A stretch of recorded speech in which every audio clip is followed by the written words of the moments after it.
Welcome back, Bulldogs. If you don't know who we are, my name is Mr. Gomez. And I'm Ms. Lautfy, and we are your mental health specialists here at Portola. Today we're going to talk about a sensitive yet important topic. So please know that if you're feeling a certain kind of way and need additional support after our discussion, or really at any point throughout the school year, do not hesitate to talk to a trusted individual or seek help out from the diverse staff members on campus, many of which will be listed in this presentation.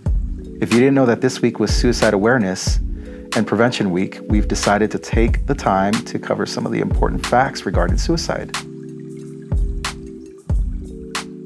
There is no single thing that causes suicide, rather a variety of issues that contribute to suicide. The American Foundation for Suicide Prevention notes that contributors to suicide have the tendency to be the result of multiple stressors and health issues, which converge to create an experience of hopelessness and despair. Mental health issues such as depression, anxiety, or substance use that goes unaddressed or inadequately treated have been known to increase the risk of suicide. Risk factors are best described as characteristics or conditions that increase the risk of one to experience a suicidal ideation or episode.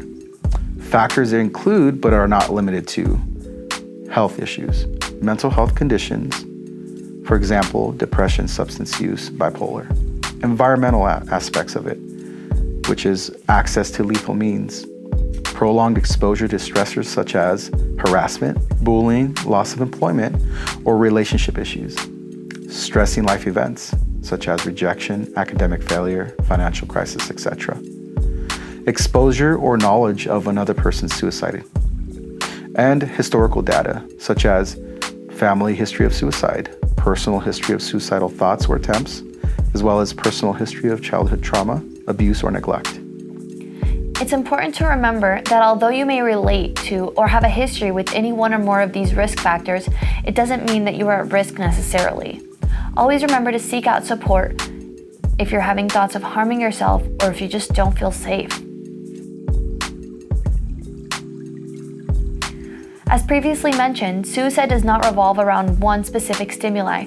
Rather, there are a variety of psychosocial stressors that contribute to one's decision to complete a suicide. Warning signs may not always be obvious or can be very blatant, but written off as someone acting atypically. It's important to note that you are not responsible for determining what is going on with the other person.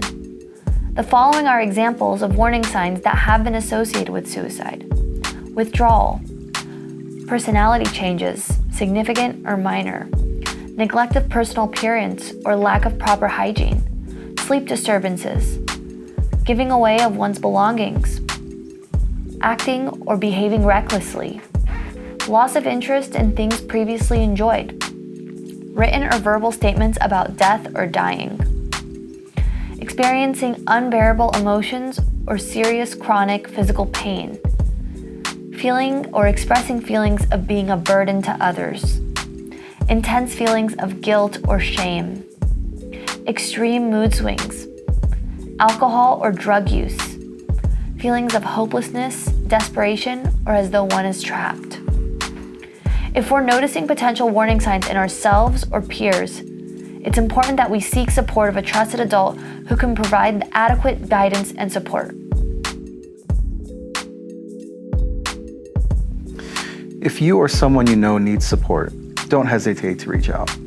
There are many ways we can support our peers and loved ones as they navigate through these obstacles.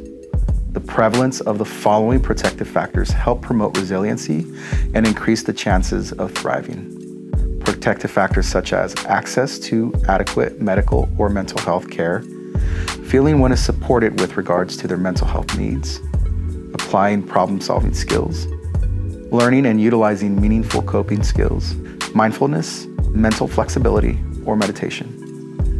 Limiting access to means, supportive cultural and religious beliefs that encourage connection and help seeking, discouragement of suicidal thoughts, behavior, and or foster a sense of purpose or self-esteem. Here at Portola, we have a wide array of supports, not just for suicidal ideation, but for all your well-being needs. Of course, you have your peers, your friends, your teachers and staff, your counselors, project success coordinators, and of course, you have us, your mental health specialist. We're all able and willing to provide you with the support you seek, or at a minimum refer you to where your needs will be met based on the circumstances. In addition, we wanted to take this time and opportunity to introduce Hope Squad. Some of you may know what Hope Squad is already. We're relaunching it this year. The video and the following slides will tell you all about Hope Squad and what it is. As you're watching it, we want you to think about your peers. Who do you think would be a good candidate for Hope Squad? After the video, there will be a QR code where you can anonymously fill out a nomination form. And yes, you could fill one out for yourself if you would like an opportunity. Once we receive nominations, we will conduct interviews, and soon Portola's newest Hope Squad will be hosting an event near you. Thank you and welcome back, Bulldogs.